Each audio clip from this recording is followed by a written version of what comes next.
नमस्ते दोस्तों, आज हम समझौते की शादी का दूसरा भाग लेकर आए हैं। जैसे कि आप जानते हैं कि पिछले भाग में कैसे अक्षित उस लड़की के बारे में सोचते सोचते सो गया। आज हम जानेंगे वह लड़की कौन है। चलिए कहानी शुरू करते हैं। सुबह का वक्त था और अक्षित अपने कमरे में तैयार होकर नीचे आया।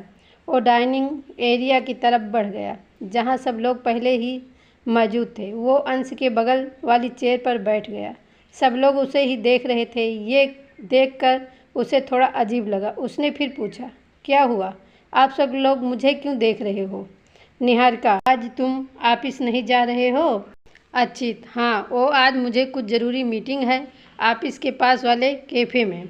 निहारिका, फिर सब खाने में बिजी हो गए। तभी अक्षित ने कहा, अक्षित, डैड, मुझे शादी करनी है। पूरे डाइनिंग टेबल पर खामोशी छा गई। सब लोग अक्षित को हैरानी से देखने लगे और अंश को तो समझ ही नहीं आ रहा था कि वो क्या करे। वो खुद ही बोला, उसे लड़की के चक्कर में ये कहीं सच में पागल तो नहीं हो गया ना? उसने अक्षित के माथे पर हाथ रखते हुए कहा, तू ठीक तो है ना ब्रो? कहीं तुझे बुखार तो नहीं आ गया या फिर मेरे कान बज रहे हैं? अंश की बात सुनकर अक्षित ने उसे एक कोल्ड लुक दिया। वही मिस्का और बिहान अपनी हंसी कंट्रोल कर रहे थे। अक्षित, मैं बिल्कुल ठीक हूँ और तेरे कान भी। फिर उसने अपने मॉम डैड की तरफ देखते हुए कहा, मैं सच में शादी करना चाहता हूँ। निहारिका, पर बेटा ऐसे अचानक? मेरा मतलब है कि। अक्षित, क्या यार माँ, अब तक तो आप लोग ही पीछे पड़े हुए थे कि शादी कर ले शादी कर ले। अब जब मैं करना चाहता हूँ तो आप लोग ऐसे रिएक्ट कर रहे हैं। सावित्री, ठीक है, अगर तुम खुद शादी करना चाहते हो तो हमें कोई प्रॉब्लम नहीं है।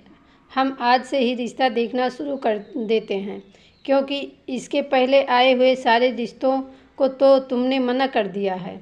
अक्षित, अरे दादी, ओ क्या है ना कि मुझे अब वो लड़की पसंद है। इतना कहकर उसने अपनी आंखें बंद कर ली। कुछ देर तक उससे कोई आवाज़ नहीं आई तो उसने धीरे से अपनी आंखें खोली और पाया कि सब लोग उसे हैरानी से सब देख रहे थे। कुछ देर बाद सावित्री जी ने कहा, हाँ ठीक है, अगर तुम्हें लड़की पसंद है तो हमें कोई प्रॉब्लम नहीं है, पर हम उस लड़की और उसके परिवार से मिलना चाहते हैं। अक्षित, दादी, वो दरअसल बात यह है कि मैं।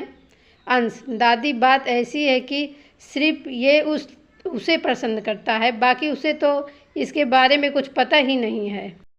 एक बार फिर सब लोगों की बोलती बंद हो गई। अब वो बोले भी तो क्या बोले। फिर अक्षित ने कहा, पर हम इसे अरेंज मैरिज की तरह भी तो कर सकते हैं ना? फिर अगर उसने मना कर दिया तो कोई बात नहीं। अशोक, ठीक है, मैं लड़की वालों से बात करता हूँ। वैसे नाम क्या है उस लड़की का? अक्षित ने एक गहरी सांस ली और फिर कहा, रिधमा आहूजा। मिस्का और बिहान, क्या वो एक्टर रिधमा है? अक्षित ने अपना सर हाँ में हिला दिया। बिहान, नाइस चॉइस भाई, पर आपको लगता है कि वो मानेगी इस शादी के लिए? I mean to say that वो काफ़ी पॉपुलर और फेमस एक्टर्स है। वो आपसे शादी करने के लिए हाँ कहेगी? निहारिका, क्यों भाई, क्या कमी है हमारे बेटे में? अच्छा कमाता है, परिवार से प्यार करता है, और क्या चाहिए? अशोक, ठीक है, अब जब तुम्हें लड़की पसंद है तो मैं एक बार उसके पिता से इस बारे में बात करता हूँ। अक्षित ने अपना सर हिला दिया। उसके बाद सब ने अपना नाश्ता ख़त्म किया। अक्षित भी घर से बाहर आ गया। उसके पीछे अंश भी वहाँ आ गया। अंश, तू ये क्या कर रहा है और मेन पॉइंट क्यों कर रहा है? अक्षित, क्या मतलब क्या कर रहा हूँ? शादी करने वाला हूँ। और दूसरे सवाल का जवाब तो तुझे भी अच्छे से पता है।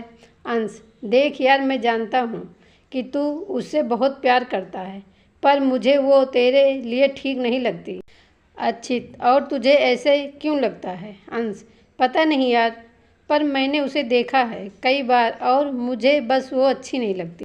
अक्षित, देख, वैसे भी डैड उसकी फैमिली से बात करने वाले हैं, तो अगर वो लड़की मेरी किस्मत में नहीं होगी तो वैसे ही वो मुझे नहीं मिलेगी। चल, अब तू भी ज़्यादा मत सोच और ऑफिस जा। और आज मैं ऑफिस नहीं आ रहा हूँ, मीटिंग के बाद सीधा घर ही आ जाऊंगा। अंश ठीक है, मैं चलता हूँ। फिर अंश ऑफिस के लिए चला गया और अक्षित मीटिंग के लिए कैफ़े चला गया। वह दूसरी तरफ सिटी हॉस्पिटल शिवान्या अपनी केबिन से बाहर आ रही थी और वो तनिषा से बात कर रही थी। वो कॉल पर बोली, हाँ हाँ मेरी माँ, मैं निकल रही हूँ हॉस्पिटल से। तू मुझे उस कैफ़े का एड्रेस भेज दे, मैं थोड़ी देर में पहुँच जाऊँगी।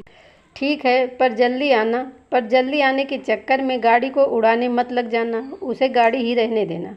तनु, तू मेरी ड्राइविंग स्किल पर शक कर रही है। हाँ हाँ पता है तेरे सारे स्किल्स, इसलिए बोल रही थी। कहीं अगर किसी का एक्सीडेंट कर दिया तो तूने फिर क्या होगा? तुझे तो जेल हो जाएगी, फिर कोई तुझसे शादी नहीं करेगा। और अगर कोई तुझसे शादी नहीं करेगा तो मैं तेरी शादी में डांस कैसे करूँगी? और देख, तेरी शादी में कॉन्ट्रैक्ट मुझे ही देना है। और रुक जा बहन, रुक जा। तू कहाँ की बात को कहाँ लेकर जा रही है? और अगर मुझसे किसी का एक्सीडेंट हो जाए तो तुझे उस इंसान की या मेरी चिंता नहीं है। तुझे चिंता इस बात की कि तू मेरी शादी में डांस नहीं कर पाएगी। लाइक सीरियसली तनु, हे भगवान, कैसी दोस्त दी है आपने मुझे। देख, मुझे अब ज़्यादा बहस नहीं करनी, तू बस जल्दी आ जा। हाँ मैं आती हूँ। फिर उसने फ़ोन रख दिया। वो हॉस्पिटल से बाहर आ गई और अपनी कार में बैठकर कैफ़े के लिए निकल गई। कहानी का दूसरा भाग यहीं ख़त्म होता है। तीसरे भाग को सुनने के लिए हमारे चैनल को सब्सक्राइब करें। कमेंट में बताएं ये भाग आपको कैसे लगा। तब तक के लिए गुड बाय।